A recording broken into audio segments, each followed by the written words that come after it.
성경 봉독하겠습니다. 하나님 말씀은 요한복음 21장 9절부터 17절 말씀입니다. 요한복음 21장 9절부터 17절 말씀 봉독하겠습니다. 육지에 올라보니 숯불이 있는데 그 위에 생선이 놓였고 떡도 있더라. 예수께서 이르시되 지금 잡은 생선을 좀 가져오라 하시니 시몬 베드로가 올라가서 그물을 육지에 끌어올리니 가득히 참 큰 물고기가 153마리라. 이같이 많으나 그물이 찢어지지 아니하였더라. 예수께서 이르시되 와서 조반을 먹으라 하시니 제자들이 주님이신 줄 아는 거로 당신이 누구냐 감히 묻는 자가 없더라. 예수께서 가셔서 떡을 가져다가 그들에게 주시고 생선도 그와 같이 하시니라. 이것은 예수께서 죽은 자 가운데서 살아나신 후에 세 번째로 제자들에게 나타나신 것이라. 그들이 조반 먹은 후에 예수께서 시몬 베드로에게 이르시되 요한의 아들 시몬아 내가 이 사람들보다 나를 더 사랑하느냐 하시니 이르되 주님 그러하나이다. 내가 주님을 사랑하는 줄 주님께서 아시나이다. 이르시되 내 양을 먹이라 내 어린 양을 먹이라 하시고 또 두 번째 이르시되 요한의 아들 시몬아 내가 나를 사랑하느냐 하시니 이르되 주님 그러하나이다. 내가 주님을 사랑하는 줄 주님께서 아시나이다. 이르시되 내 양을 치라 하시고 세 번째 이르시되 요한의 아들 시몬아 네가 나를 사랑하느냐 하시니 주께서 세 번째 네가 나를 사랑하느냐 하시므로 베드로가 근심하여 이르되 주님 모든 것을 아시오매 내가 주님을 사랑하는 줄을 주님께서 아시나이다. 예수께서 이르시되 내 양을 먹이라. 아멘. 오늘은 베드로의 회복이라는 제목으로 말씀 전하겠습니다. 우리들은 하나님 앞에 큰 죄를 지으면 하나님께 용서받지 못하면 어떡하지 하면서 두려워합니다.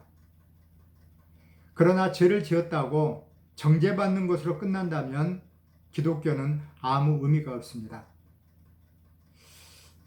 죄라고 하는 것은 하나님께서 미워하시는 것이고 우리에게는 두려운 것이 사실이지만 그럼에도 주님은 우리를 찾아오시고 용서하시고 회복시키십니다. 이것이 기독교 신앙의 진수입니다. 요한복음 21장은 실패한 베드로를 예수님께서 다시 회복시키시는 이야기가 기록되어 있습니다. 베드로는 예수님께서 잡히시는 그 중요한 순간에 주님을 떠났고 비겁하게 주님을 알지 못한다고 3번씩이나 부인했습니다. 도무지 용서받을 수 없는 죄를 지은 것입니다. 그런데도 예수님은 베드로를 사랑하셨고 베드로 또한 속으로는 계속 예수님을 사랑했습니다. 갈릴리 호수라고도 말하는 디베랴 바닷가에서 베드로의 주도로 제자들은 밤새도록 배를 타고 고기잡이를 했지만 물고기 한 마리 잡지 못했습니다.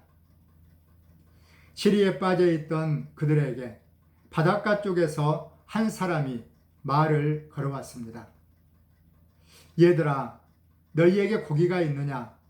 물은 다음 그물을 배 오른편에 던지라 말합니다.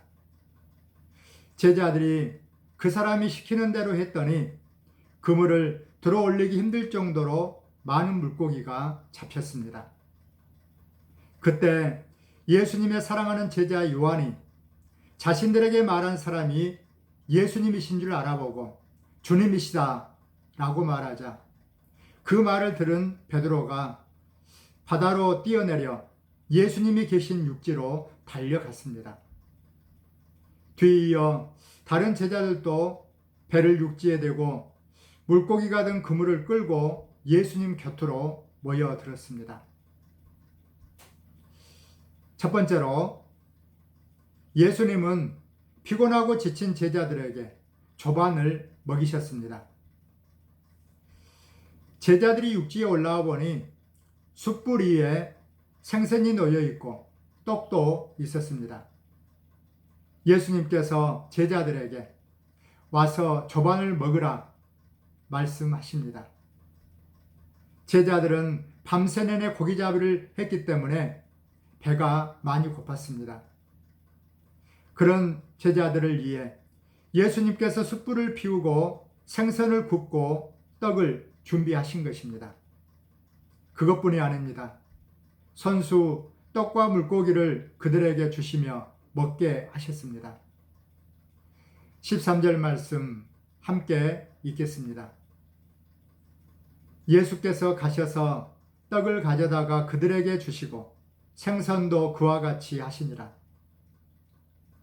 예수님께서 먼저 숯불 위에 있는 떡을 제자들에게 일일이 갖다 나누어 주셨습니다.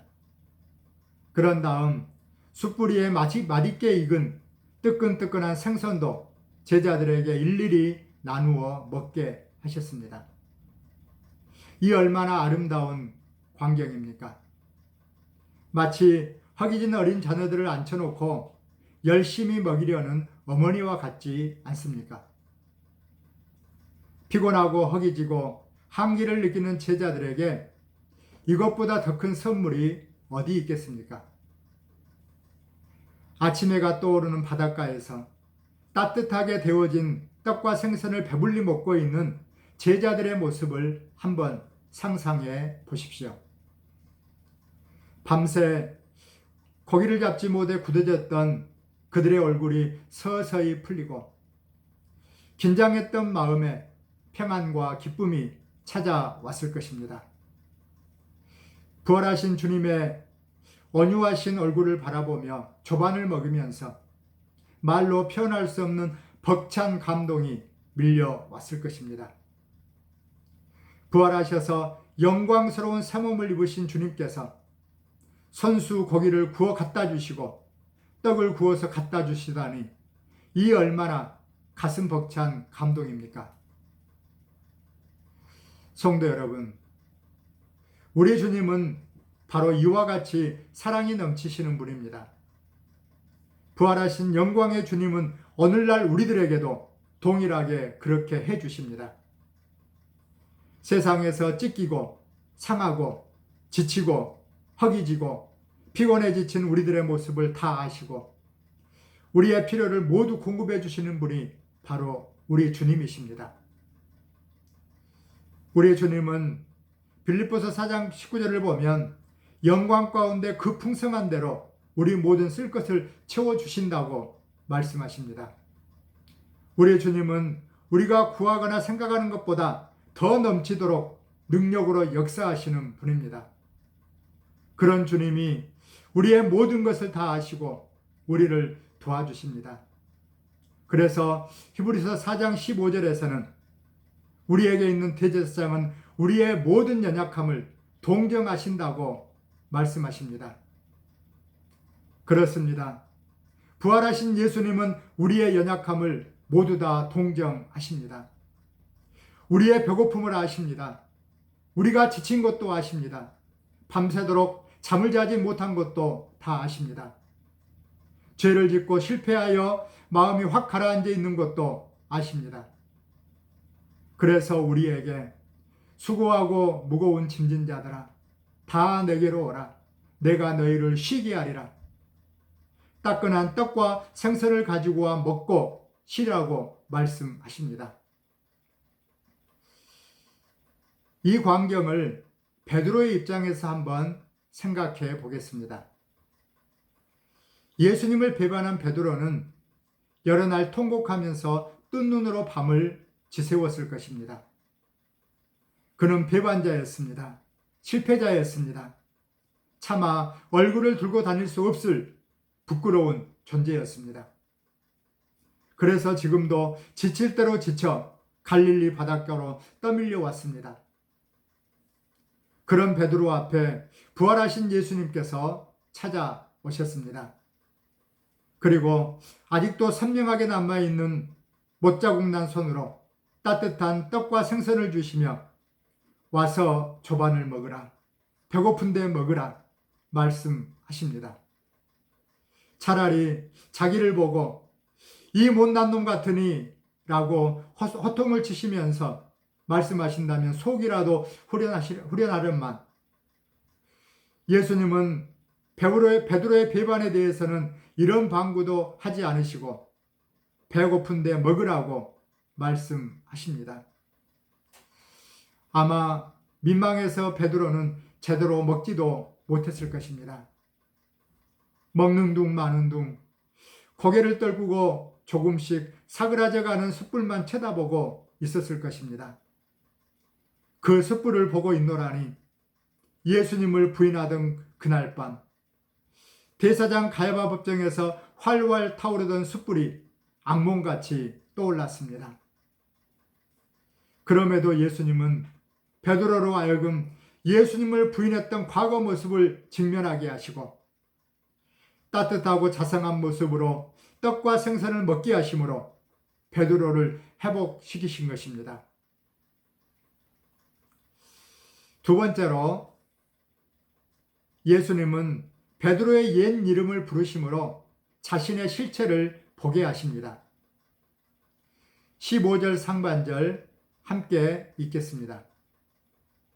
그들이 조반 먹은 후에 예수께서 시몬 베드로에게 이르시되 요한의 아들 시몬아, 내가 이 사람들보다 나를 더 사랑하느냐 하시니,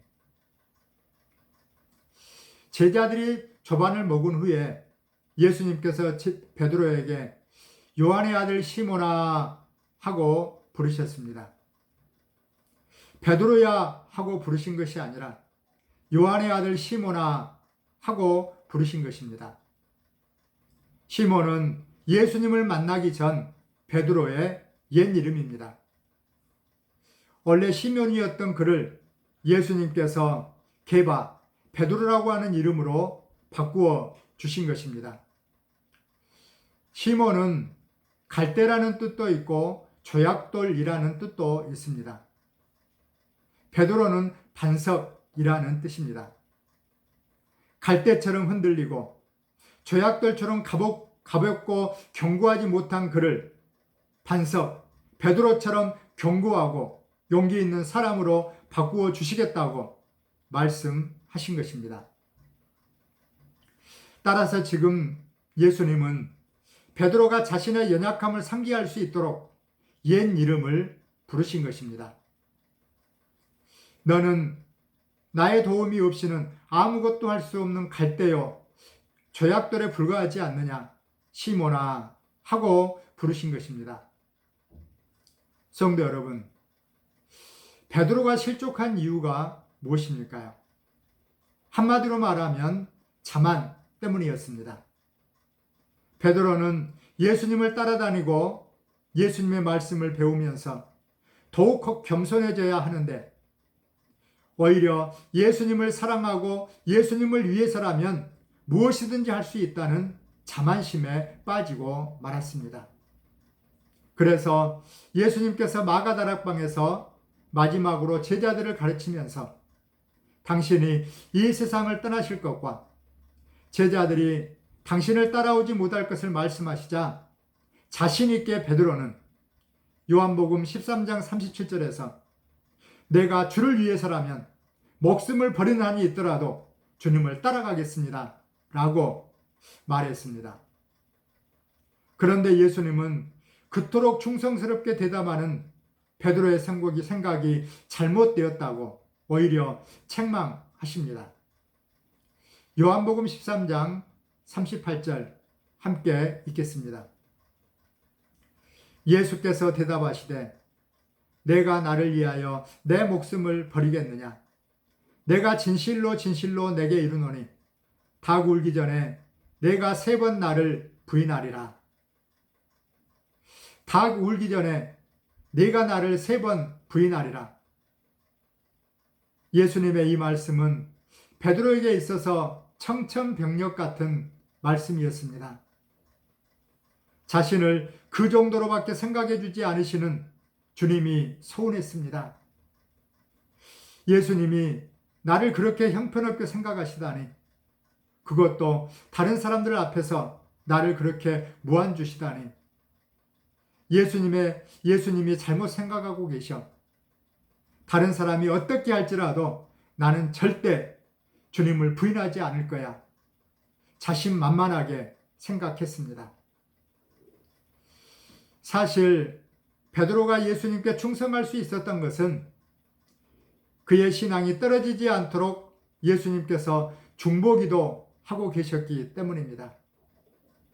그런데 베드로는 그것을 알지 못하고 자신에게서 나온 충성심이라고 생각했습니다. 그래서 자신의 열심과 충성심으로 목숨을 버리면서라도 얼마든지 주님을 따를 수 있다고 자만이 넘쳤던 것입니다. 그런데 그 결과 어떻게 되었습니까? 예수님을 버렸고 예수님을 모른다고 3번씩이나 부인했습니다. 이처럼 베드로의 문제는 예수님의 도움 없이도 자기 자신을 베드로, 반석이라고 믿은 자만이었습니다. 그는 예수님의 도움 없이는 시몬, 갈대요, 조약돌에 불과하다는 것을 잊어버린 것입니다. 예수님께서 그를 반석으로 만드신 것이지 결코 그가 스스로 반석이 된 것이 아닙니다. 예수님께서 그에게 역사하실 때 베드로는 실로 반석이었습니다. 그러나 자신의 힘을 의지하여 자기가 반석이라고 생각할 때 그는 그만 넘어지고 말았습니다. 성도 여러분, 여러분은 어떻습니까? 하나님께서 여러분 안에 역사하심으로 어떤 강한 성품이나 충성심을 갖게 된 것을 마치 여러분 자신의 탁월함이나 노력으로 이루어진 것으로 생각하지는 않습니까? 우리는 오직 예수님의 역사하실 때만 능력 있는 삶을 살 수 있고 예수님 없이는 아무것도 아니고 실패할 수밖에 없는 인생이라는 것을 반드시 기억해야 합니다. 3번째로 예수님은 네가 나를 사랑하느냐 3번 물으심으로 3번 부인한 베드로를 회복시키셨습니다. 15절 함께 읽겠습니다. 그들이 조밥 먹은 후에 예수께서 시몬 베드로에게 이르시되 요한의 아들 시몬아 네가 이 사람들보다 나를 더 사랑하느냐 하시니 이르되 주님 그러하나이다. 내가 주님을 사랑하는 줄 주님께서 아시나이다. 여기서 예수님이 네가 이 사람들보다 나를 더 사랑하느냐 물으시면서 사용한 사랑이라고 하는 단어와 베드로가 주님, 내가 주님을 사랑하는 줄 주님이 아십니다 라고 말할 때 사용한 사랑이라는 단어가 서로 다릅니다. 우리말에는 사랑이라는 단어가 하나뿐이지만 헬라어에는 여러 개가 있습니다. 먼저 아가페라고 하는 단어인데 이 말은 언제나 하나님과의 관계에서 사용되는 사랑이라는 단어입니다. 또 필레오라는 단어가 있는데 이것은 우정으로 표현되는 인간적인 사랑을 의미합니다. 필레오는 성령의 역사하심과 상관없이 우리 인간이 할 수 있는 최고의 사랑을 말합니다. 그러므로 예수님은 베드로에게 네가 나를 아가페 사랑으로 사랑하느냐 라고 물으셨는데 베드로는 예수님께 내가 주님을 필레오로 사랑하는 것을 주님이 아십니다 라고 대답한 것입니다. 성도 여러분, 우리가 우리의 성품이나 우리의 노력으로 주님을 온전히 사랑할 수 있습니까? 주님의 아가페 사랑과 상관없이 우리의 힘과 의지로 주님을 사랑할 수 있습니까? 필레오 사랑으로는 주님을 온전히 사랑할 수 없습니다. 잠시 잠깐 사랑할 수는 있지만 환난이나 핍박이 오면 결국 베드로처럼 실패할 수밖에 없는 것이 필레오 사랑입니다. 이 부분을 쉽게 표현하면 예수님은 베드로에게 요한의 아들 시몬아, 네가 나를 하나님께서 너를 사랑하시는 것처럼 100% 사랑하느냐? 나를 이 사람들보다 더 사랑하느냐? 라고 물으셨고, 베드로는 주님, 저는 인간적인 의지와 노력으로 주님을 사랑하다 보니 60% 정도밖에 사랑하지 못한 것을 주님이 아십니다. 그래서 실패했습니다. 라고 대답하고 있는 것입니다. 그런데 만약 예수님이 돌아가시기 이전이라면 베드로가 무엇이라고 대답했을까요? 주님, 제가 주님을 이 사람들보다 더 사랑하느냐고요? 그것을 질문이라고 지금 하십니까? 저는 그 누구보다도 주님을 더 사랑합니다.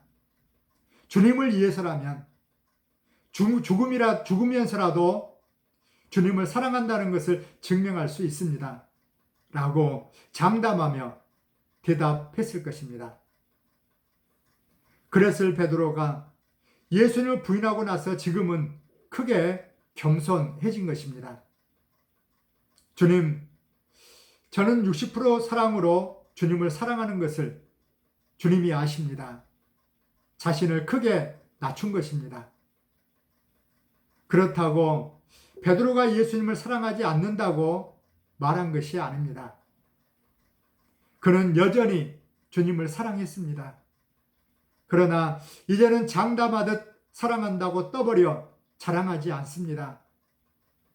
그리고 죄인인 인간의 입장에서 할 수 있는 최고의 사랑을 하고 있다고 고백한 것입니다. 그러자 주님께서 두 번째로 베드로에게 물으십니다. 여기서도 예수님은 베드로에게 아가페 사랑으로 나를 사랑하느냐 물으셨고, 베드로는 필레오 사랑으로 사랑합니다 라고 대답합니다.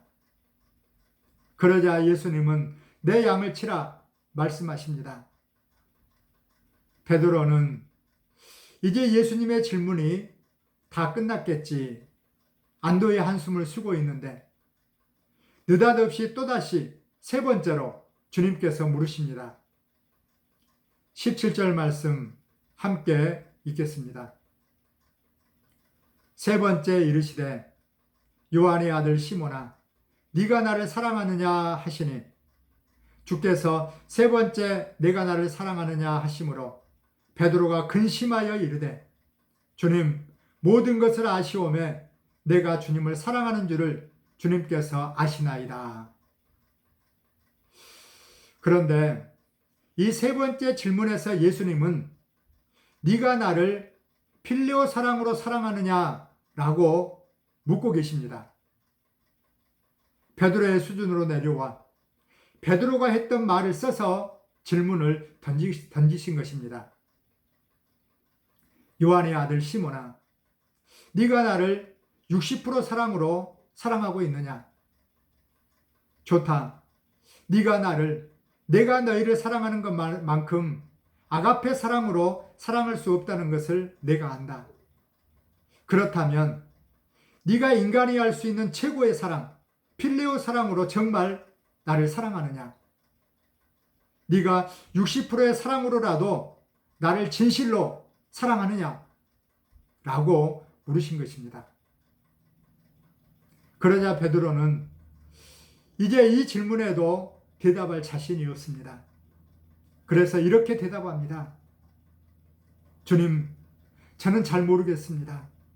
그러나 분명한 것은 주님께서 모든 것을 아시는 것처럼 내가 주님을 사랑하는 줄 주님께서 아십니다.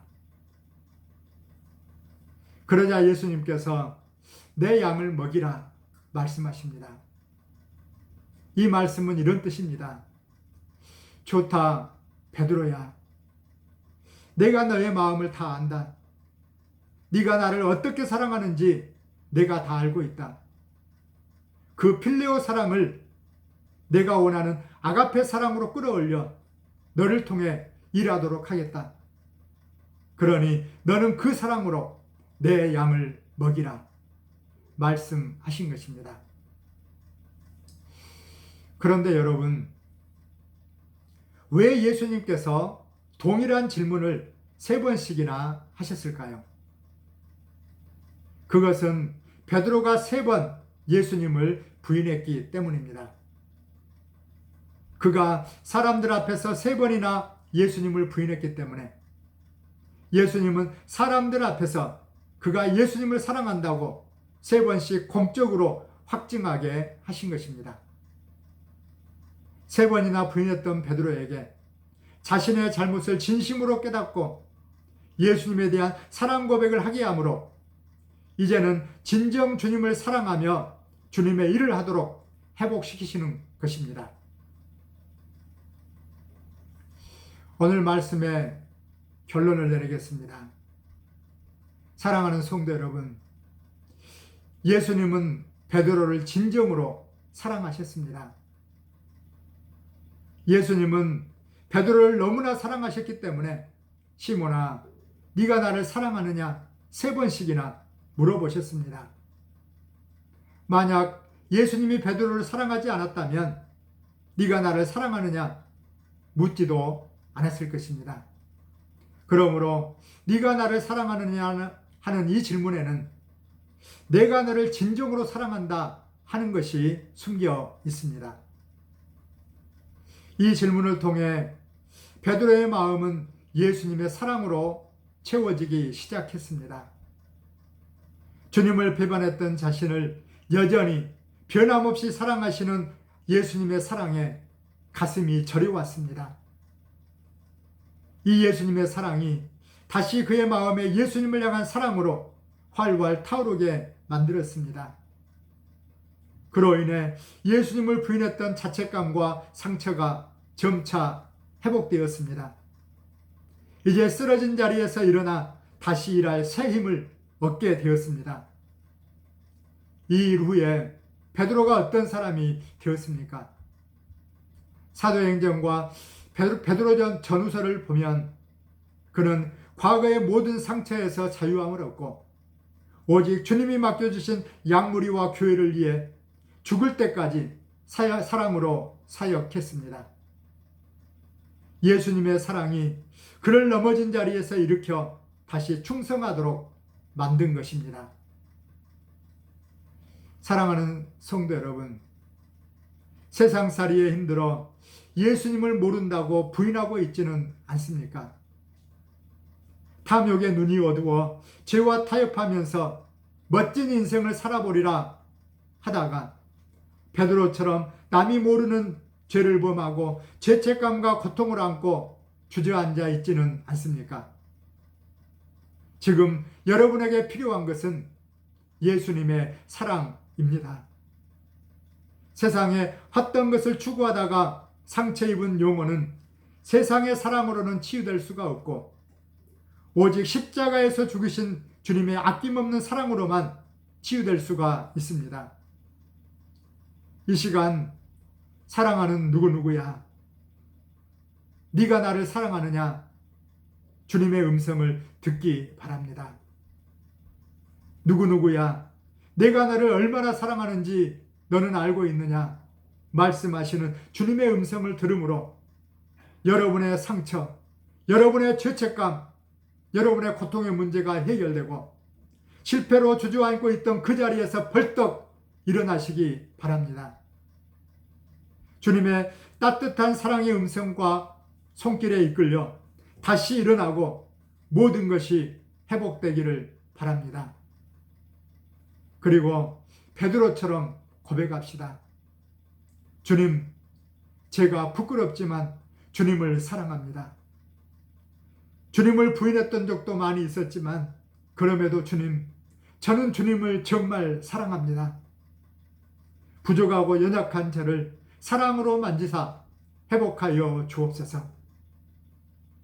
이 고백을 주님께 드림으로 모든 상처와 아픔이 회복되고 주님의 은혜를 맛보는 저와 여러분이 되도록 합시다. 기도하겠습니다. 사랑하는 하나님 아버지, 베드로처럼 삶의 현장에서 주님을 떠나고 주님을 모른다고 수없이 부인하며 살았습니다. 주님께 죄를 지었다는 죄책감과 고통으로 낙담하는 우리를 불쌍히 여겨 주옵소서. 어떤 죄를 범하더라도 우리가 회복되기를 원하시는 주님의 사랑을 알게 하여 주옵소서. 주님, 그 옛날 갈릴리 바닷가에 제자들을 찾아오신 것처럼 지치고 상하고 찢긴 우리를 찾아오사 우리의 상처를 치유하시고 우리의 필요를 채워 주시옵소서. 우리 자신은 주님을 떠나서는 아무것도 할 수 없는 시몬과 같은 무능한 존재임을 잊지 않게 하시고 주님 안에서 반석 같은 능력 있는 믿음을 갖게 하옵소서. 죄악과 고통 중에 있을 때라도 내가 여전히 너를 사랑한다는 주님의 음성을 듣게 하여 주시고 우리 또한 주님, 부족하고 연약하지만 내가 주님을 사랑합니다 고백하며 살아가게 하여 주옵소서. 주여, 우리를 회복시키셔서 주님의 귀한 일꾼으로 사용하여 주옵소서. 예수님의 이름으로 기도하옵나이다. 아멘.